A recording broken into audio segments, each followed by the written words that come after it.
Ako urong dito, and I said I would stake my honor, my life, and even the presidency.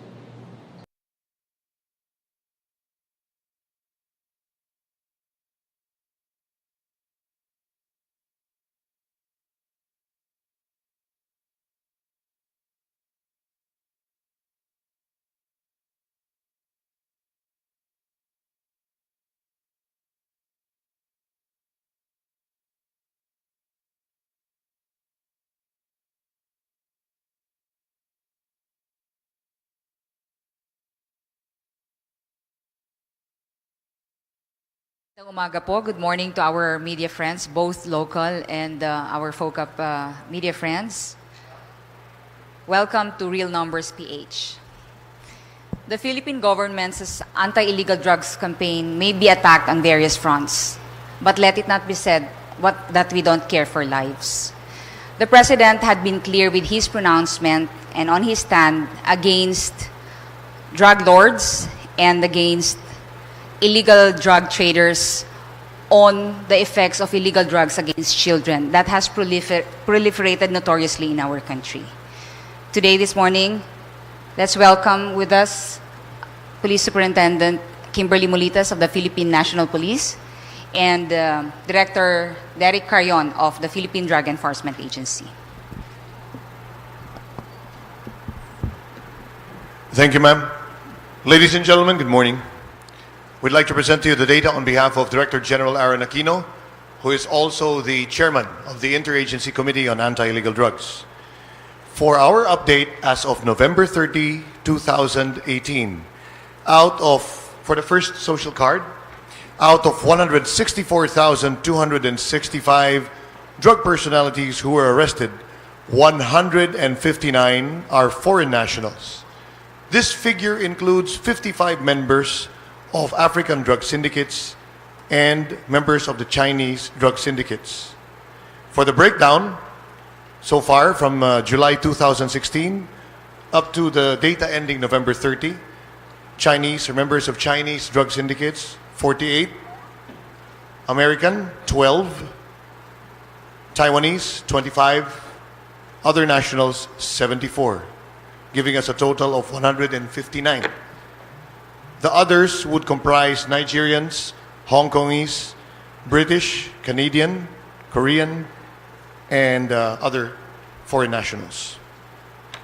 For the second card, from July to November of 2018, the second highest volume of methamphetamine hydrochloride or shabu confiscated next to the 355 kilograms that were recovered at the Manila International Container Port on August 7, 2018, was the volume of 91.68 kilograms of shabu recovered in a large-scale clandestine laboratory inside a studio-type condominium located at Ocean Air Luxurious Residences in Pasay City, which was dismantled on September 25 of 2018.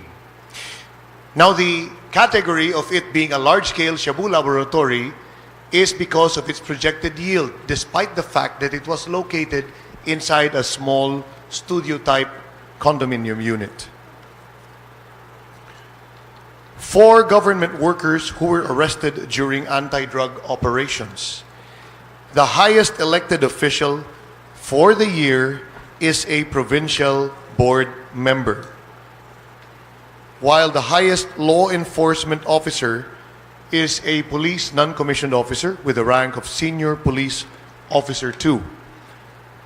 Meanwhile, for government employees, a chief legal officer or a lawyer from the Department of Agrarian Reform was arrested during anti-drug operations.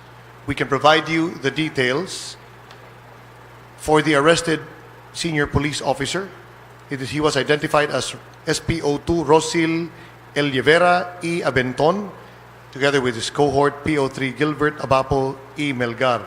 They were arrested on March 23, 2018 at Purok 7A, Barangay Poblacion, Trento, Agusan del Sur. The operating units were combined units of the Philippine Drug Enforcement Agency and the Philippine National Police, it was the implementation of a search warrant wherein 18 grams of methamphetamine hydrochloride or shabu were recovered. Meanwhile, for the elected official, he was identified as the Honorable Hussein Maganja, 1st District of Lanao del Sur, and Amien Kialed Dimal of Marawi City, a councillor. The date of the operation, September 19, 2018, at White Flower Street, Purok Mabuhay, Sitio Bacayo, Barangay Tubod, Iligan City in Lanao del Norte. Operating units were combined units of the Philippine Drug Enforcement Agency and the Philippine National Police. It was the implementation of a search warrant wherein half a kilogram, 502.7 grams of shabu were recovered. Thank you very much. I turn you over to Police Superintendent Mulitas for the rest of the social cards. Ma'am? The next social card will be on the drug-cleared barangays that all your law enforcement, the combined law enforcement agencies in the country and the local government units are working on. So out of 568 drug-cleared barangays, 150 are in Region 13, while 57 moderately affected, where 57 are moderately affected, and 93 slightly affected were declared as drug-cleared.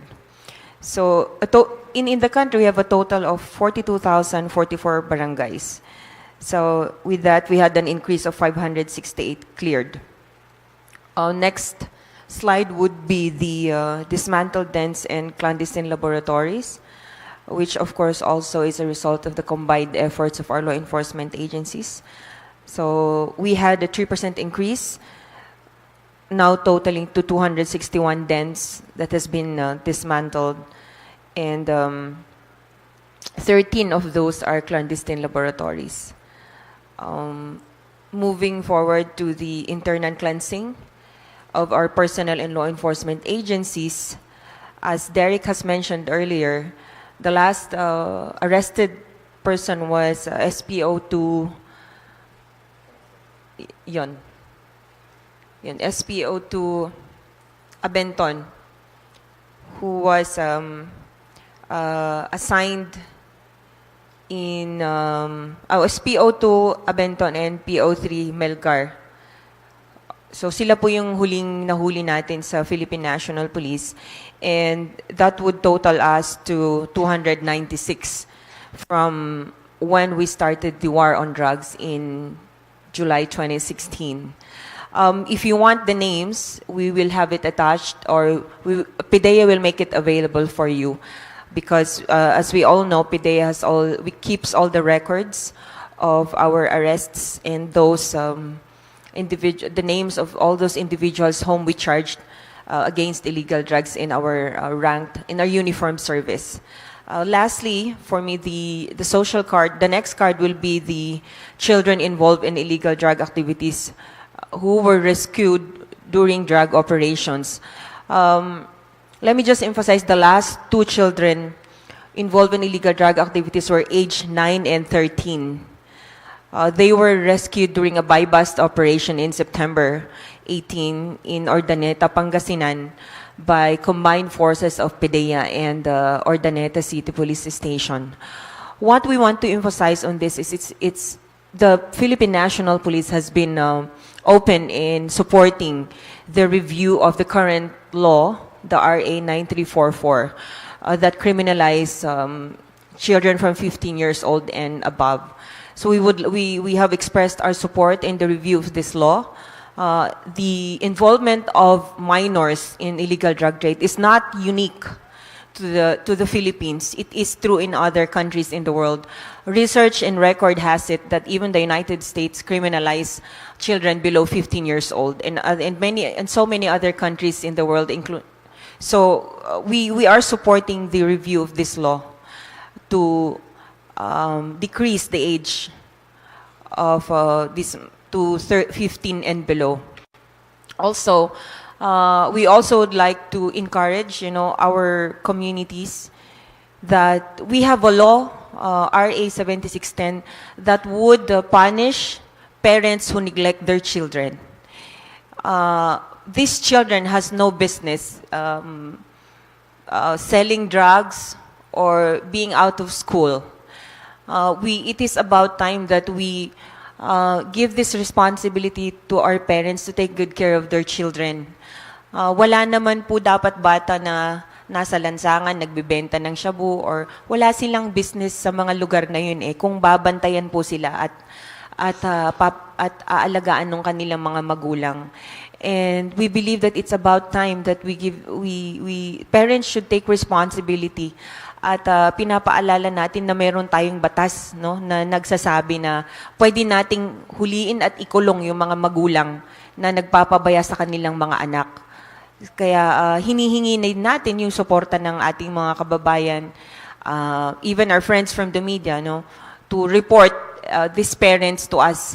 And we would like to see this law applied to parents who are seriously neglecting their children. Thank you.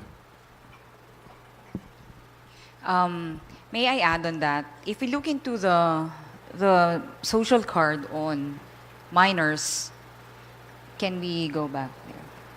1,100 are pushers. 1,100 children are pushers. But what do we do? What do we do with them? What can we do about them? And we end up with a question of policy. Does the law? We go back to the Pangilinan law. Does the Pangilinan law help us to counter the anti-illegal drugs problem, especially for our minors? The next generation would be, what would they be? And of course, I'd like to add on and move on to the rehab cards. For the reintegration cards, the flowchart shows us that rehabilitation does not only mean going to hospitals or centers to be able to recover from addiction. Rehabilitation has 4 stages insofar as the ICAD, or the anti-illegal drugs campaign of the government would want to implement it. And for now, we only have here data on the general intervention. General intervention, the flowchart, can we have the flowchart, please? The general intervention, the number 5 here is general interventions that we do. Community-based treatment and rehabilitation, we still have to collect data from the DILG because these are, if the question is, what happened to the surrenderers? Where are they right now? Those data would be provided by the DILG. And of course, for 7, health facility-based outpatient and inpatients, those data would be provided by the DOH and the Dangerous Drugs Board. What we have here right now is an updated data on, next card please, on the surrenderers who graduated from the recovery and wellness program of the PNP. So this is what we have here right now, and we will give you updates next time. Last press con in November, there was a question that was posted that was asked us on how much is the government spending per patient for rehabilitation, and the answer from the DOH, from the government, is at least 10,000 per month.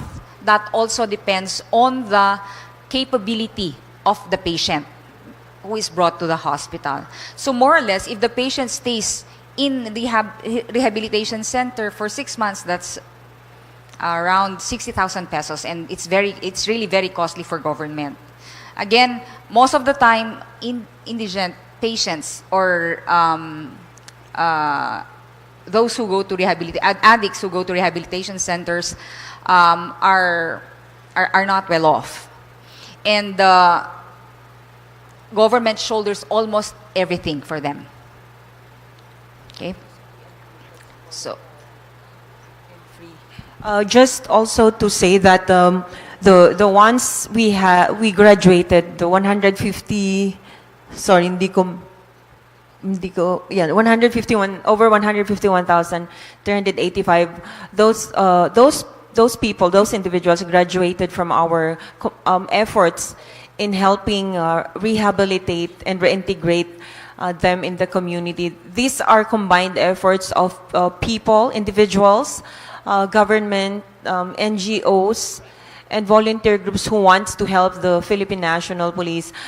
Just to remind also everyone that in fact this is already out of our mandate.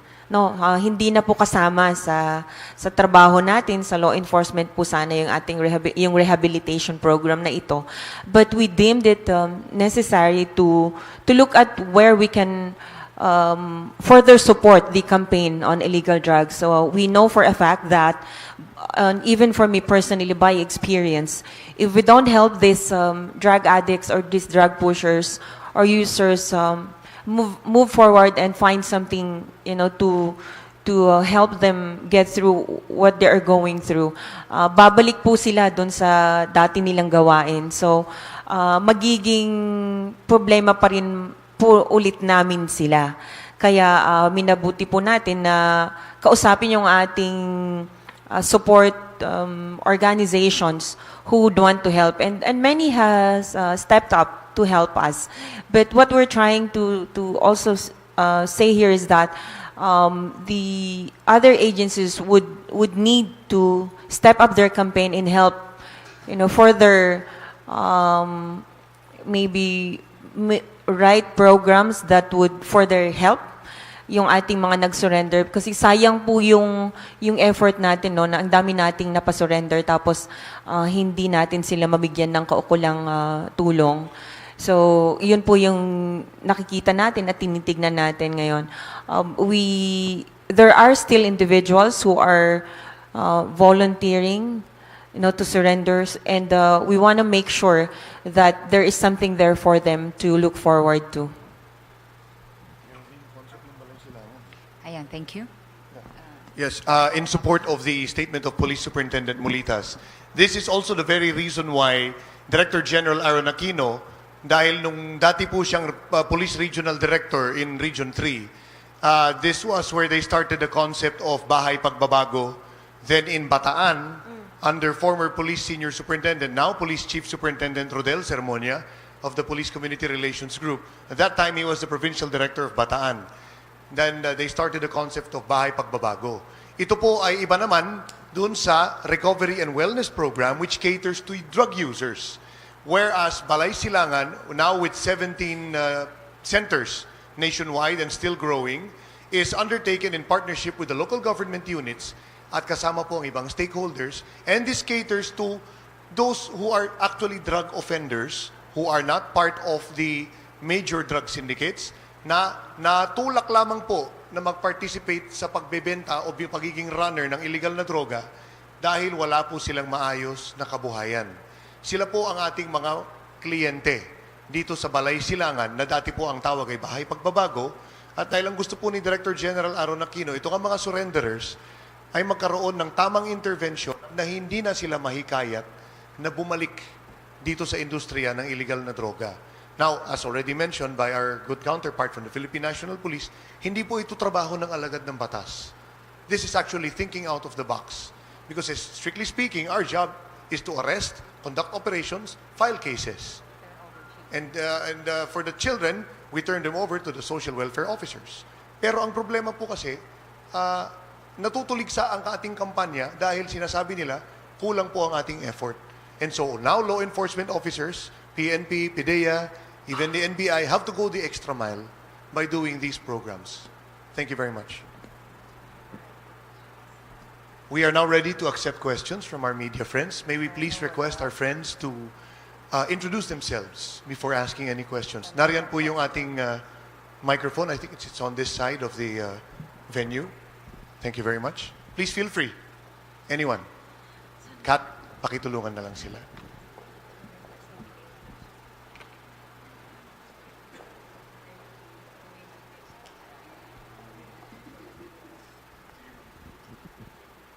Hi, good morning, sir. Jonah from Asahi Shimbun. It's more of a request for data, actually. Do we have data for, the breakdown of yung drug breakdown on the level of regional and the provincial? also the, well, yung sa crimes, what crimes were they arrested for? Also, about those law enforcers arrested in connection with drugs, how many were convicted and how many were were dismissed, the cases they were involved in were dismissed, and how many were actually allowed back into the police force? Thank you. Okay. Just to answer about the law enforcers who were arrested and whom we have filed cases. Administratively, they're already dismissed from the Philippine National Police as far as the Philippine National Police is concerned. Tanggal na po sila sa service. The criminal liability, of course, is we have due process. We have the courts to decide on that. So, I am certain na yung mga kaso po nila ay ongoing pa po sa korte. But as far as kung active pa sila sa Philippine National Police, hindi na po. They're already we have our own process, administrative process sa PNP po. So tanggal na po sila sa PNP. And I think it applies with the other law enforcement agencies. Ma'am, so clarify, just to make sure I understood. So walang policeman involved in drugs or were arrested in drugs na na-dismiss yung kaso and were allowed back into the police force? Wala pa po. Because they already, no. Yung po kasing, the administrative case and the criminal case are two separate ones, right? Yung administrative namin, all police officers who were charged of illegal drugs has already been dismissed from service. Tanggal na po sila sa service. Even if they haven't been convicted in court? No, yes. Because we have our own process. Yeah. When you are involved in illegal drugs in the Philippine National Police, you are removed from the service. It's against our code of ethics. Okay. Just to clarify, Mama, so kasi may appeals process din yan, di ba? So Yes, oo. Kahit yung appeal nila, lahat yun na process and their appeal was denied. So There would wala probably talaga. be appeals. Titingnan naman po yan ng ating Internal Affairs Service, but they will not render any official duty. They will not be allowed into Not anymore. They are disarmed, removed with their badges, no more privileges. Yun po yung sa kanila. Thank you. Okay. Yun na lang pong stats from the provincial, regional level. Okay, that would be I think because PDEA consolidates all our data para po pare-pareho from all the law enforcement agencies. So I am sure PDEA would be able to provide that for you. In regard to your question on the statistics, ma'am, perhaps let's sit down kung ano po yung mismong detalye yung kailangan ninyo so that our staff can ably assist you, because my understanding would be you are asking about drug affectation. Drug affectation po ba? I think we have it up to the regional level, but please allow our staff to assist you later. Pag-usapan po natin kasi medyo intricate yan eh. You're talking about 17 regions and then 86 provinces. So medyo 81 provinces rather. So medyo intricate po siya. Last na lang po. Meron po bang Japanese national that we arrested in connection with drugs?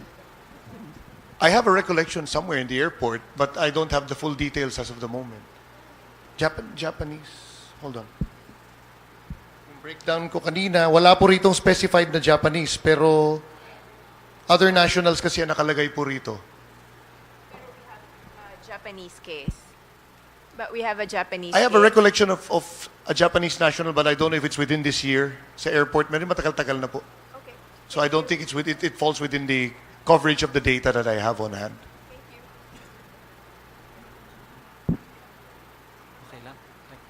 Good morning, sir, ma'am. Ron Kalunsod po of Kyodo News. Few clarifications lang po muna. Ma'am, yung card natin on law enforcement agencies, siguraduhin ko lang po, this involves PNP, AFP, NBI, PDEA, for these 4 units po, no? By law, we have 17 law enforcement agencies in the country. So, yung data, so far, yung ating mga nahuli is from the PNP, Armed Forces, PDEA, NBI? basta yung sa uniform service, yes. Bureau of Fire, meron din. All the other agencies, wala pa naman so far. And then, sir, ma'am, yung data about the 164,265 drug personalities arrested, siguraduhin ko lang po, this includes the 606 government workers. Opo. Kasama na po sila. And also the 1,800, I'm sorry. Also the 1,861 children, sir, or hindi po? Ang children kasi, sir, are Hindi kasama. rescued. Rescued, Separate. It's a okay. separate data kasi based on the law, Republic Act 9344, hindi natin po sila pwedeng i-consider as arrested. Although, technically, if you will see the breakdown, offender din yung karamihan. Ang dami pong drug pushers. Pero dahil nga po dun sa batas, hindi natin sila pwedeng kasuhan like Yes, nor usual adults or suspects. And then, sir, itong data on the 606 government workers, nagfo-fall under na dito, sir, yung 296 dismissed law enforcement personnel. Tama ba? Magkaiba po yun, yung government officials po natin, ibig sabihin po natin doon, mayors, vice mayors, So, separate po ito, ma'am. lawyers. So, yung pong sinasabi namin doon sa law enforcement are the uniformed services of our country. The government officials are those employed or who has positions in the government po. Kasi Yun po merong yun. 66 uniform personnel, ma'am, sa 606 government workers. So, yung uniform, 66 uniform personnel, sir, ma'am, ano to sa... Ganito po yan, sir. Yung 66 po are those actually arrested during anti-drug operations. While the other data na pertaining to people who were dismissed from service include other offenses, particularly on drug use. Bukod po dito sa involvement in illegal drug activities.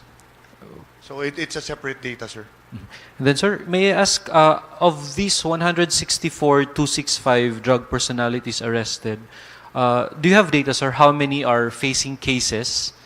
And then the status of the cases if ongoing and then It's resolved? Sir, it's with the Department of Justice. But definitely all drug suspects arrested are investigated, and then it's the determination of the DOJ kung sino yung sasampa ang kaso versus yung lesser ang involvement. Maaari po yan ma-dismiss. But the data is with the Department of Justice. Pero safe to say, sir, that the cases are ongoing Yes, as sir. of this time, sir, no? Yes, sir. And then, sir, one last. On the supply from China, kumusta na po, sir, yung update natin dyan? Senator Gordon has been very vocal about this early on during the campaign. Malakas pa rin ba ang supply of shabu from China? Marami po tayong threat sources ng illegal drugs. In fact, the drug syndicate identified to be behind yung much celebrated case of the magnetic lifters has been identified to be the Golden Triad drug syndicate. Okay? Whereas, yes, there's still a threat source coming from China. We also have members of African drug syndicates who smuggle in smaller amounts using the airports and using drug couriers. And we also have members of the Mexican Sinaloan drug trafficking organizations who link up with the Chinese to move their products from the Western Hemisphere to the Eastern Hemisphere. Ganun po. Yes, ma'am. Sir, regarding yung 1,001 na 1,100 na bata na alleged na pusher, since you said na hindi sila arrested, so their parents were already arrested. Tapos based on RA 7610, and then also on the if you have data on the disaggregation according to socio-economic class ng mga arrested and yon, and then also what's the basis for the methodology? How was the data collected, particularly for the barangay level? Ano po yung ginawang method ng government, whether PDEA or ng PNP, to identify certain individuals as drug addicts? Sorry, I'm Kai Ordinario from Business Mirror. Hi, Kai. Mukhang tatlo. The question, you have three questions. The first one, what happened to the 1,001 pushers, the minor pushers here? Actually, that's our call.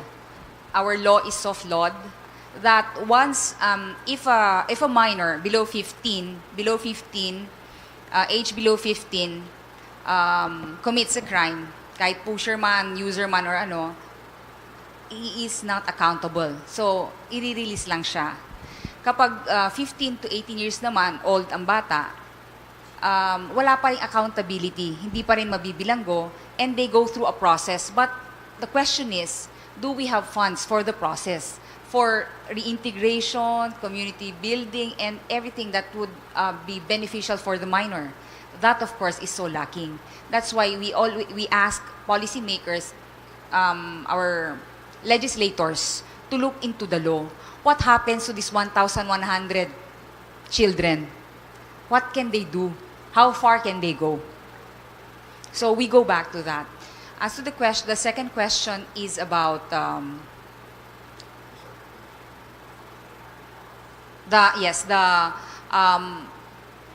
social disaggregation. What class are they? High value, street level drug personalities and high value targets.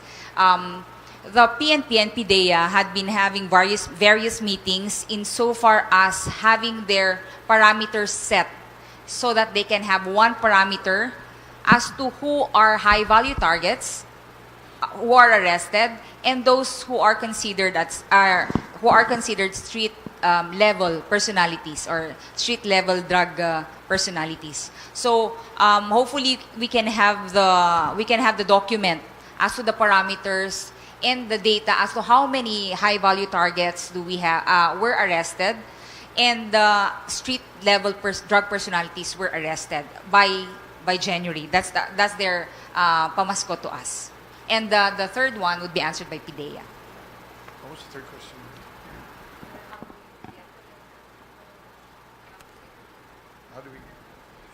The data is obtained, of course, in tandem with counterparts from the Philippine National Police. When we conduct operations, they submit reports to us, and that's how our Plans and Operations Service collates the data. In fact, that's the counterpart of the PNP Directorate for Operations. We work closely with them kasi yung presensya po sa barangay lalo na. It's the Philippine National Police has greater presence. With PDEA right now being only about 2,000 plus nationwide, and the agent component, it's much lesser. So we're slowly beefing up our capabilities so that we can have presence up to at least the provincial offices. Pero tandem po namin siya ng katandem namin ng Philippine National Police and of course even the DILG, including the barangay officials.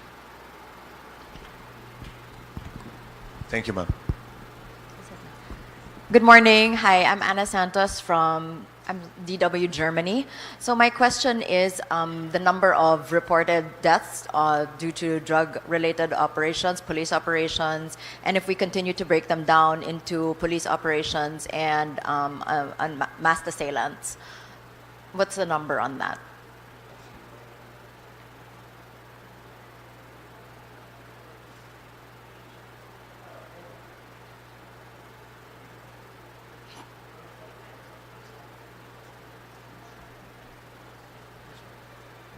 So based on the latest update, the increase is only by 51.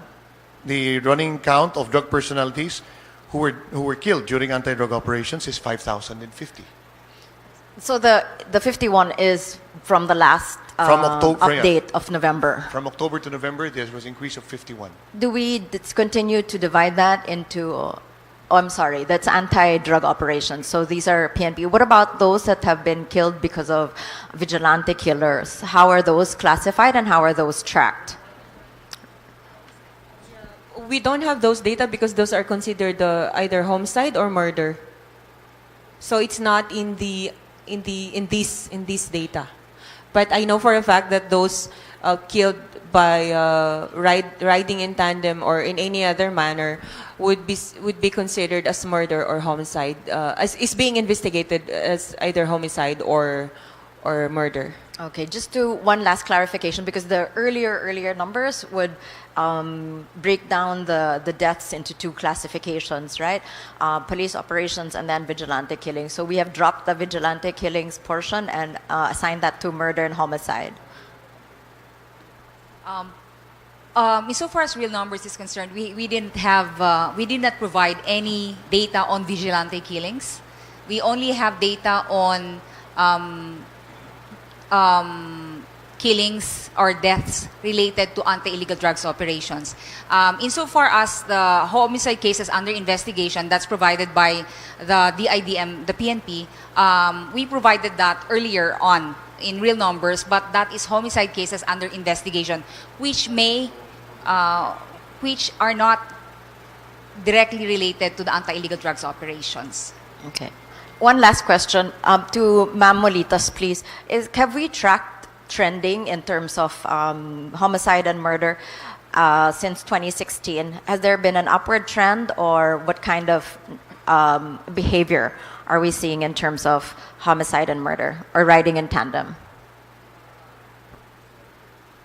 The circumstances surrounding these killings are not the same, and they happen not necessarily in Metro Manila but in the country. So we look into these cases separately, we investigate them separately as well. On the upward trend or the downward trend, I cannot say. Dahil lalo na po ngayon na election period, no? But we also would not want to relate it directly to the election period or the campaign period then, the election period then. So the only thing we can assure is that we're continuously investigating these cases, and I cannot give exact data kasi po dumadaan yan sa ating Directorate for Investigation and Detective Management to make sure that we give the factual data to the media. Ang masasabi ko lang po is tuloy-tuloy yung pag-iimbestiga, at masasabi ko din po na marami po tayong na-solve nung cases na yon. I will just give just a short, just an example lang, no. We had last month, I think yung 11 vice mayors or yun, we solved 6 of those kaagad, no, yung cases na yon. So ang sinasabi ko lang po is tuloy-tuloy po yung investigation, hindi po tayo tumitigil, no. Regardless po kung saan siya related, kung sa drugs ba yan or politics or personal grudges or kung ano man po yung nag-cause nung pagkamatay ng mga tao nito, we continuously investigate. We also don't want to kasi po ang lumalabas, yun nga, you use the word vigilante killings, but hindi naman po kasi ganun yung nakikita rin natin sa PNP because nasusolve naman natin yung kaso, people come forward and provide us information, and witnesses also come forward. So hindi naman din po if we say po is state vigilante, it's state sponsored, no. Lumalabas din naman po na yung mga nahuhuli natin ay hindi naman po taga-gobyerno yung mga pumatay dun sa mga tao na to.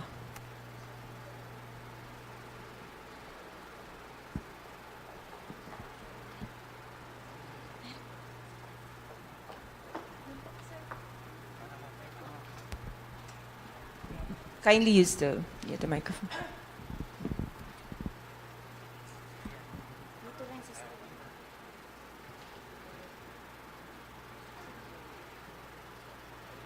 Hello. Good morning. I'm Lenesca Panti from GMA News Online. Just a follow-up on the children being involved in drugs. Kasi ASEC Rafael mentioned about the existing law, yung 15, yung minimum age of criminal liability not being too lax for the implementation, for preventing these children from getting involved in drugs. And then the police is saying that it's the parents parents should shape up and take care of their children. But we all know not all parents have all the time to take care of their parents because they need to look for livelihood also. I mean, it's not, I mean, hindi naman equal yung every household. Diba? So,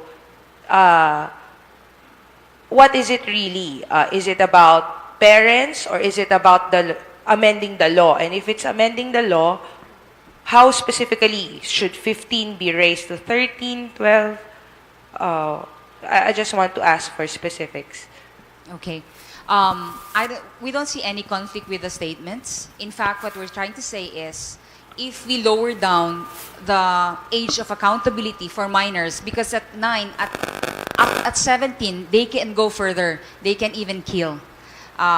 Nakikita po natin dito na pushers, yung age of discernment ng isang bata nowadays, by 15 kaya, alam na ba niya ang tama at mali? So yun ang sinasabi po natin. Kapag ang 15 years old or 18 years old or 17 years old ay nakapatay ng tao, anong gagawin natin sa kanila? Saan sila pupunta? Doon po sa sinabi po ni Spokesperson Molitas, ang sinasabi po niya ay doon po sa batas natin sa Violence Against Women and Children, 7610. On child abuse. Para ako hindi abogado, sorry. On child abuse, ang sinasabi lang po natin dyan ay may kaukulang karapatan at responsibilidad ang mga magulang na maging responsable sa kanilang mga anak. Kasi paano pag naging recidivists ng mga bata? Paulit-ulit na lang. Ano ang gagawin natin? Sino ang dapat kinakasuhan? Sino ang dapat managot kung walang mananagot sa ilalim ng batas? So these are things that we want to look into na the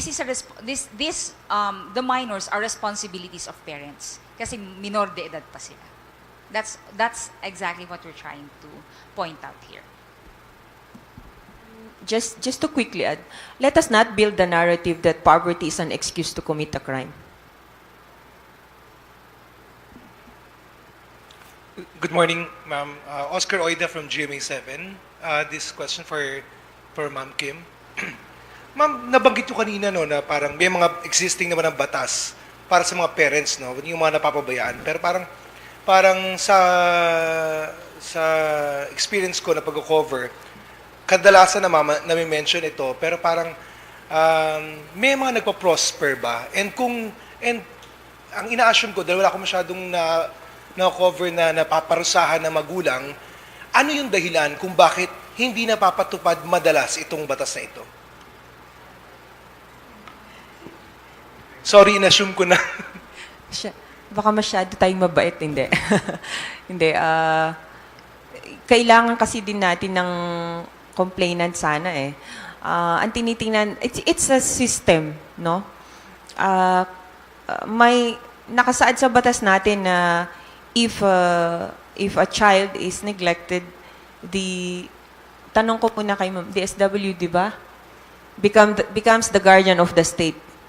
Yan ang sabi ng batas natin eh. Na meron dapat, we have a guardian ad litem na dapat ay tumayo para dun sa mga bata na naniniglect.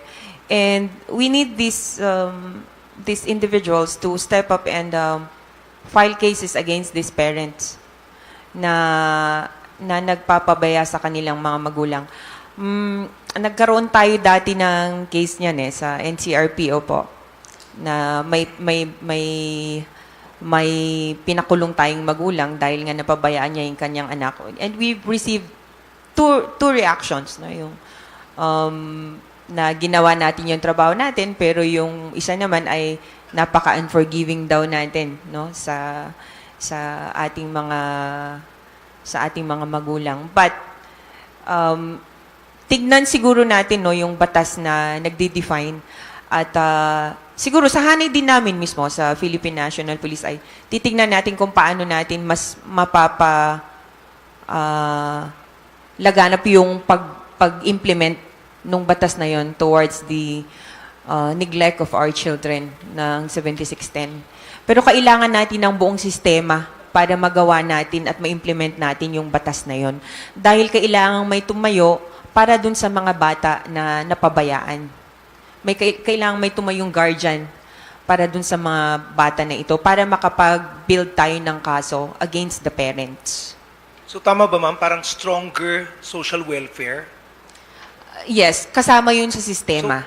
So medyo as of the moment, weak yung ating social welfare.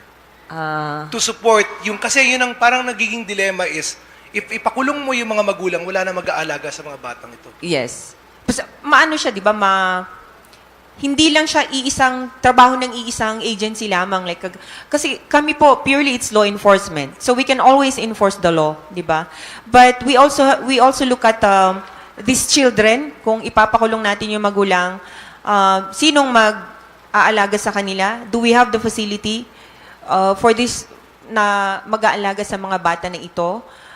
Do we have programs that would take good care of these children? So it's just like the old saying that it takes a village to raise a child.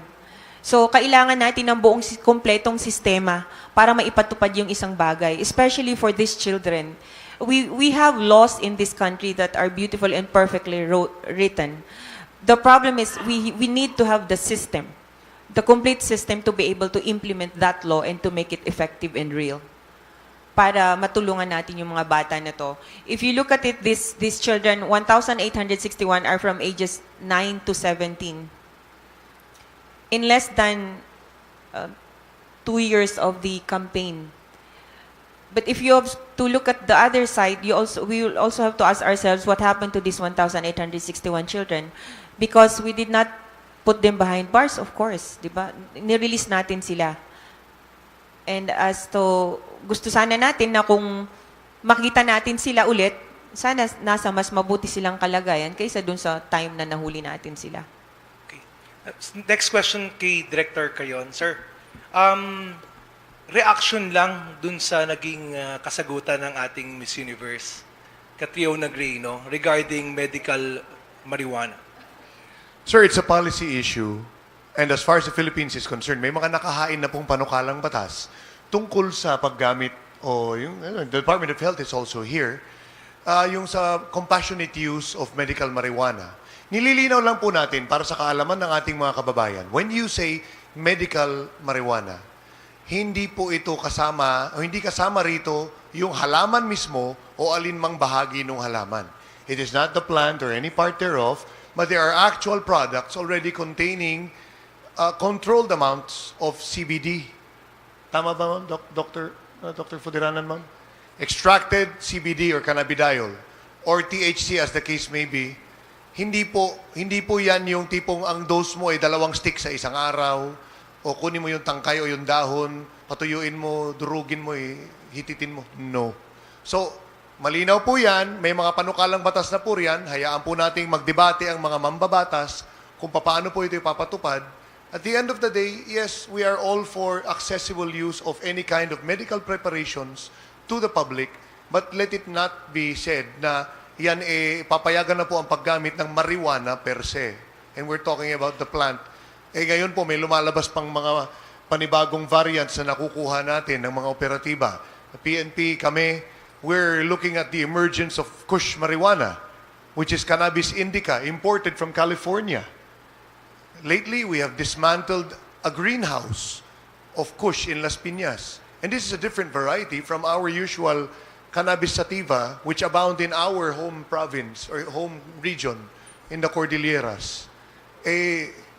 Malinaw naman po, maganda yung sagot niya if it's medical. And she even went on to say na she does not support recreational use.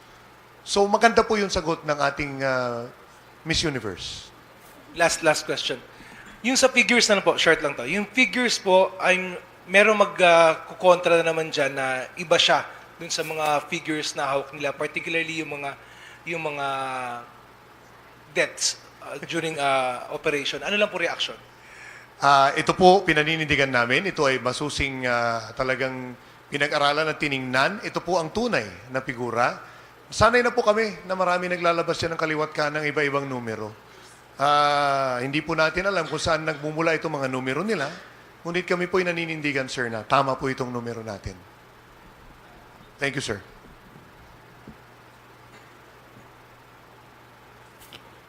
Hi, sir. Ma'am. Kevin Manalo from ABS-CBN. I just have a question about the surrenderers who graduated from rehabilitation and wellness program, recovery and wellness program. Meron po ba tayong data na mga bumabalik sa kanilang drug use?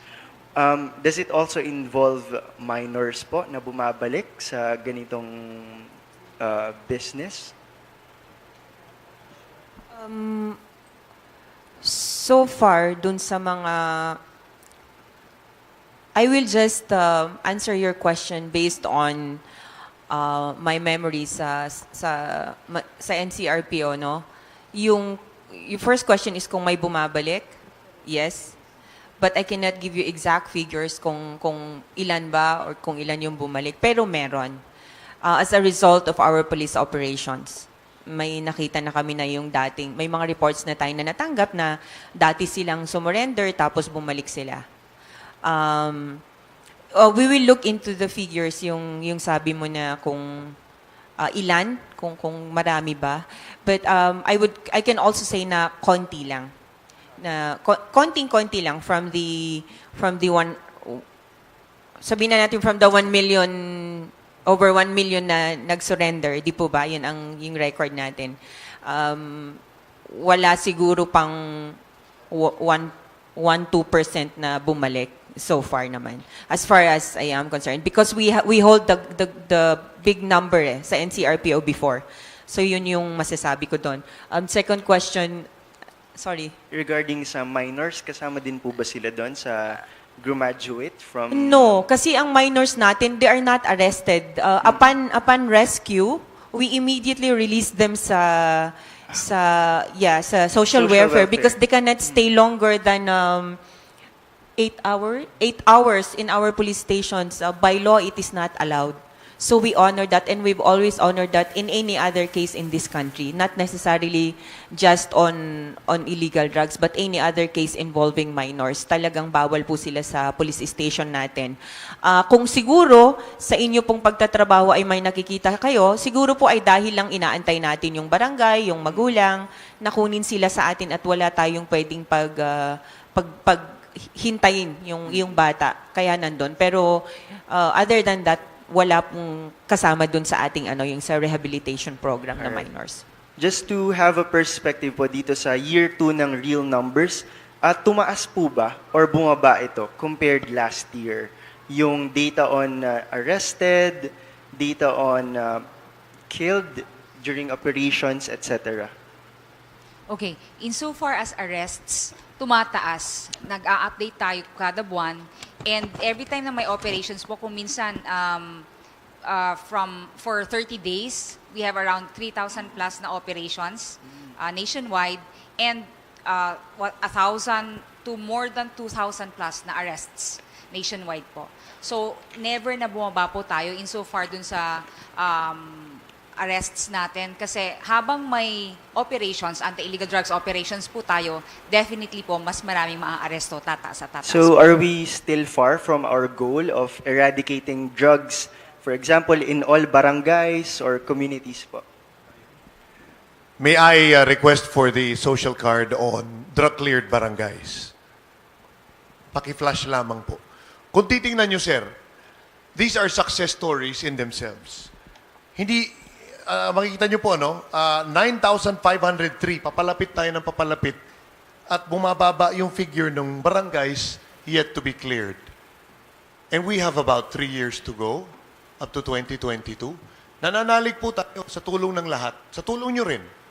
Kasi ang challenge po rito, pag ang barangay na drug clear, dapat wag nang bumalik. At ang mangyayari lamang po yan, kapag ang lahat ng miyembro ng lipunan, at lalong-lalo na sa komunidad, magtutulungan upang bawalan o hadlangan ang pagbalik ng illegal drug activities and personalities sa kanilang lugar. Success story, for instance, in Region 13 sa Caraga, they have the highest number of drug-cleared barangays thus far at 158. Imagine the effort. kung sana lahat po ng mga opisyalis ng barangay ganyan kaseryoso and be part of the solution instead of being part of the problem. Because even during my stint in the field as a regional director, most of the arrests involving elected government officials are sa barangay level. Sana naman po magbago na ito at nang hindi na sila maging bahagi ng problema kung hindi maging bahagi po ng ating solusyon. Ma'am, for Ma'am Kimberly Molitas po, other topics lang po. Since it's holiday season, ano po yung tips po natin sa mga family na magbabakasyon and then also reminder po para maiwasan po yung mga petty crimes or robbery or theft po? Reminder siguro po magplano tayo ng maaga at maayos, no? Ihanda po natin yung ating family kung magta-travel po tayo. Kung aalis po tayo sa ating mga kabahayan, yung ating pong usual na paalala na i-secure po natin yung ating mga bahay. Medyo nakikita rin po natin yung emergence ng sunog, no? So, mas yun pa yung nakikita po natin kaysa yung pagnanakaw, yung sunog dahil may naiiwan tayong mga kagamitan na medyo electrical. Kung mag-unplug po tayong mga gamit natin, dahil medyo ngayon may mga glitch yung ating electrical systems yata So, para lang maiwasan po natin yung sunog, yun yung mas nakikita natin. Yun po kasing sa pagnanakaw, pag po kasi nakabakasyon naman yung buong sambayan ng Pilipinas, naka-full alert po yung PNP, no? Mas marami po tayo yung covert operatives kaysa yung ating uniform para po magmanman dun sa ating mga lugar na iniiwan ng ating. Dahil aware na po, ano na po natin to kumbaga, routine na natin to, no? Taon-taon alam na natin na magbabakasyon yung mga kababayan natin. So kami naman yung nasa mga barangay, sa mga kalsada, kami na po yun. Siguro din po paalala lang sa ating mga kababayan na syempre festive mode tayo. Lahat gusto natin ilagay sa social media. Baka gusto nating bawas-bawasan yun, no? Yung ating mga parang nasabi ko to last year, yung ating ATM moments, no? Baka mga real-time posts. I think everyone understand the mode, no? The festive mode. But for us, law enforcement agencies and security-wise, we are against, no? Yung ating posting ng ating ATMs, ng ating real times, yung mga ginagawa natin. We can always post that. We can always document our life. And post later, a little bit, mag-antay po tayo ng konti lang, no? Kasi ang kriminal, inaaral yan yung pattern ng buhay natin. So, maging ano rin po tayo, maging wise din po tayo, medyo matuto po tayo dun sa nakikita natin na nai-experience ng iba. Importante po yun. Also, siguro isa rin po yung paggamit natin ng ating mga ATMs. Although hindi ko naman po sinasabi na maraming incidents, no? Pero please safeguard your ATMs kung yung mga PIN numbers natin, no? Keep it personal and keep it updated also. I think it's very important. Please be careful with your transactions even in malls or in any other entities, yung ating pong credit cards, bantayan po natin, no? It can always happen. It may not happen, but it can happen as well. So, i-secure po natin yon. Siyempre, mas digital po tayo ngayon sa ating panahon ng mga millennials. So, i-secure po natin yung mga sarili natin. Of course, our families. Again, an emphasis for our children. We also discourage the posting of the photos of our children, sa social media. There are the social media is a worldwide community. It is not limited to us alone or to our families alone or to the Filipino people alone. It is open to the worldwide community, and we would like to ask everyone to protect their children by not posting po, no, yung photos that are not supposed to be posted. Let's also give our children their privacy para po magkaroon sila ng yung normal na paglaki out of the social media. Thank you. Thank you. Dadagdagan ko lang po dahil natanong na rin si Director General Aaron Aquino nung nakaraang activity natin sa opisina. Yes, we agree with all the reminders given by our counterparts in the Philippine National Police. Karagdagan lang po rito sa mga magulang panawagan po. Pakimonitor na mabuti ang inyong mga anak sa kung saan sila pupunta, alamin kung sino-sino ang kanilang kasalamuha. Because during parties, mabuti sana kung clean fun lang, but even the proliferation of party drugs may be on the rise during such occasions or seasons as this.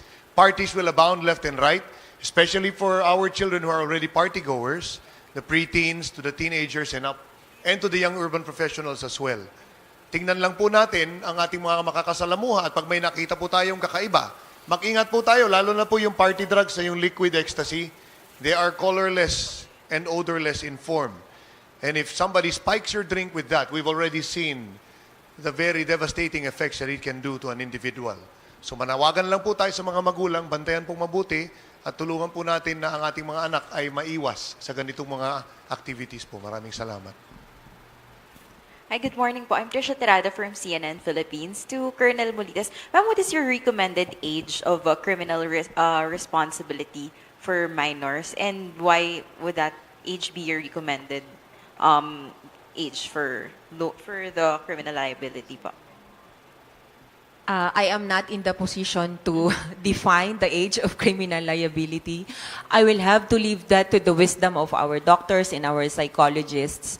And as well, I would like to leave that wisdom to the legislators to determine yung age talaga, kung ano yung age of discernment na tinatawag natin.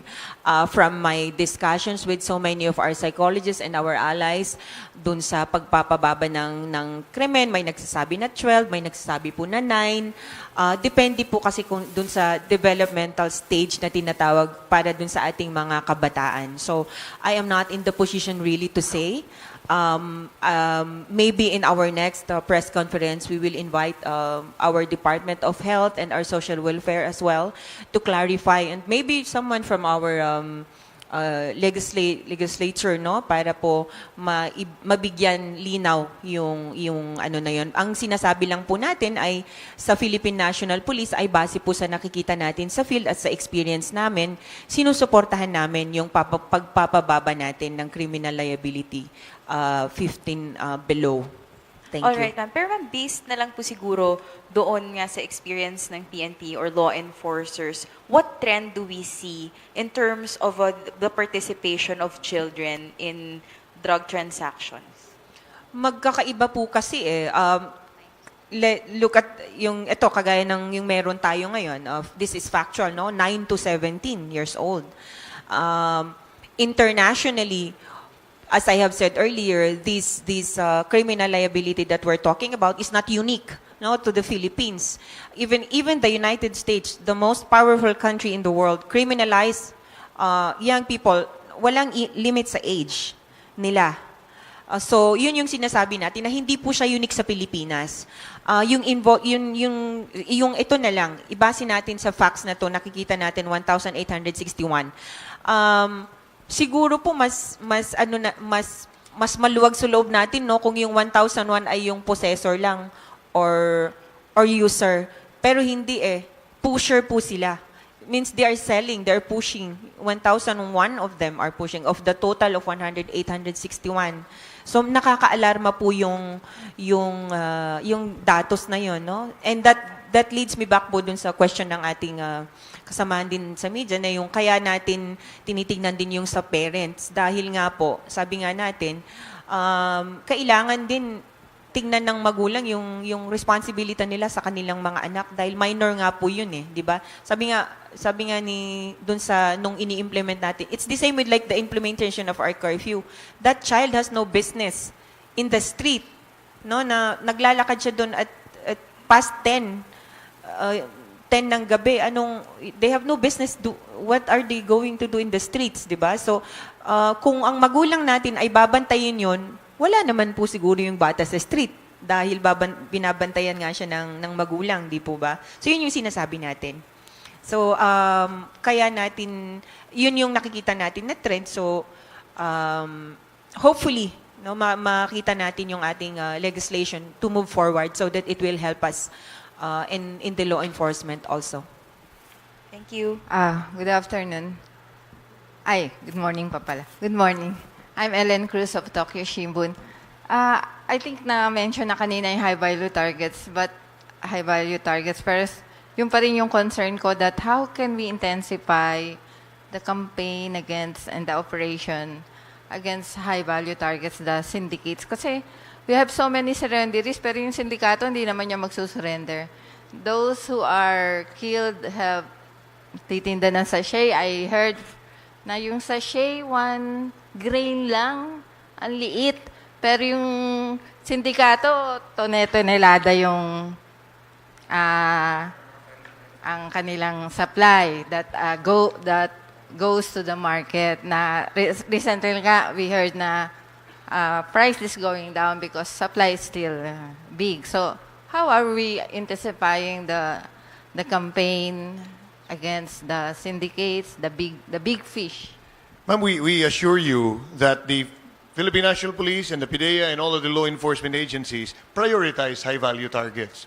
Here's the very reason why we ended up filing already cases against all those involved in the 2 incidents of magnetic lifters, which came in on 2 separate occasions. If we recall, August 7 po yung na-recover sa MICP, and then about a day after, na-discover naman natin yung mga empty lifters. Ano?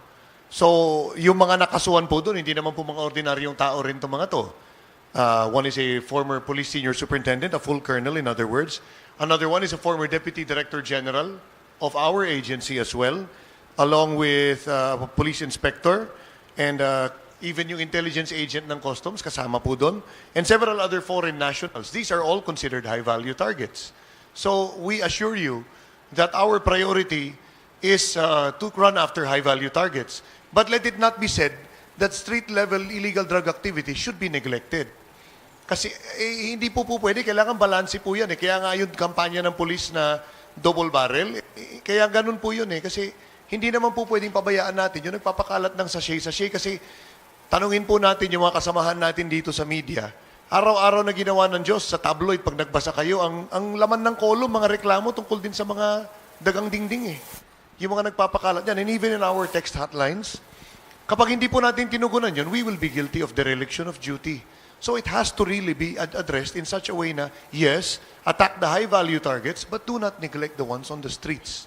Because otherwise, they are equally headaches to the people in the community. Sino po ba, ma'am, yung mas malapit sa mga kababayan natin, lalo na yung mga maralita, kung hindi yung mga dagang dingding na nagtutulak ng sachet-sachet.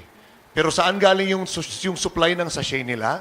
Doon sa high-value targets. And that is why, yes, all law enforcement agencies prioritize the HVTs. Perhaps we'll have the last 2 questions. Yes, sir. Sir, Director Carion, pahabol 2 questions. Sir, clarify ko lang, yung sa number of drug-cleared barangays po, kung ito-total ko, sir, yung drug-cleared na 9503 and yet to be cleared na 22641, yung total niya, sir, is only 32,144, hindi 42,044. Ano yung difference? I'm sorry? Yung sa drug-cleared barangay, sir.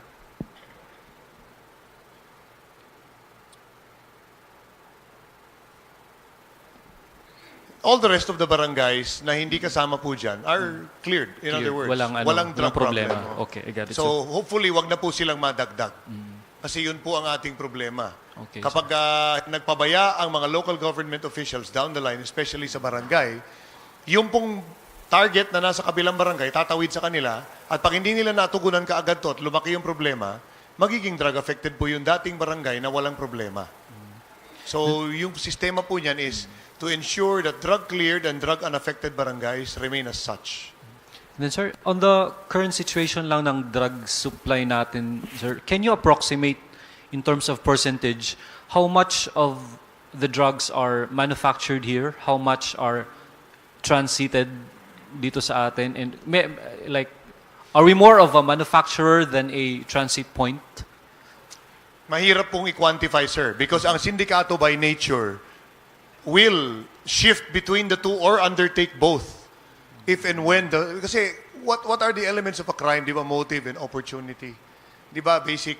Kapag yan, may pagkakataon sila, pagsasabayin nila magluto at mag-manufacture or mag-smuggle. Whichever is more convenient to them. So pag nagpabaya po ang mga otoridad down the line, sasabay po nilang gagawin yan. Maghahanap ng tatayuan ng Shabu Lab at the same time, magpaparating through our very porous borders. For those being transited sa atin, sir, can you cite some countries where these drugs go to after passing by Philippines?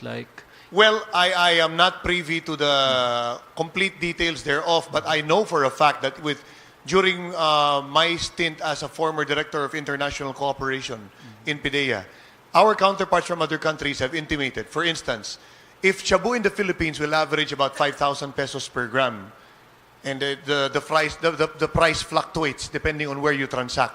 In Japan, for instance, sir, sabi ng Japan National Police Agency, ang price per gram ng Shabu ay 700 US per gram. So, ibig sabihin, mas mahal po doon. So, that's a possible intended destination if it's transshipped from here to another country. In Australia, according to the Australian Federal Police, a kilogram, they measured it in terms of kilograms. The price of Shabu per kilogram ranges anywhere from 200,000 Australian to 1 million. And that's about what? Between 8 to 40 million pesos? So, mas mahal. So, do these drugs that pass by Philippines actually go to Possibly. Japan, Australia? Possibly, among others. Okay. In other countries... Wala kayong actual report, sir? Like those intercepted in Pasay last September. Could those... Kapag smaller amounts na po kasi yan, it can be presumed na ang market niyan dito na yan. Dito lang. Okay. Pero pag we're talking about, for example, magnetic lifters na ganun karami, tonelada, may iba na yan. Kasi yung consumption ng kasi may mode of computation yan I just don't have it on hand, but the average consumption of a drug user, it's less than a gram every 3 days, more or less. Yes. Thank you, sir. Thank Otherwise naman, pag inaraw-araw gumamit ng Shabu, I'm sure wala na yan. Patay ka agad yan. Last question, I guess. Kung meron po. Wala na. Thank you so much. We would like to reiterate that the government's multi-pronged strategy to counter the anti-illegal drugs problem does not only include enforcement, but rehabilitation and reintegration. The President and this administration does not and will never tolerate unjustified violence, brutality, and killing. Maligayang Pasko po sa ating lahat. Thank you po sa ating media friends who are here today, COCAP and sa local media na mga kaibigan po natin. Diyos tiag ngina karatay amin. Maraming salamat po.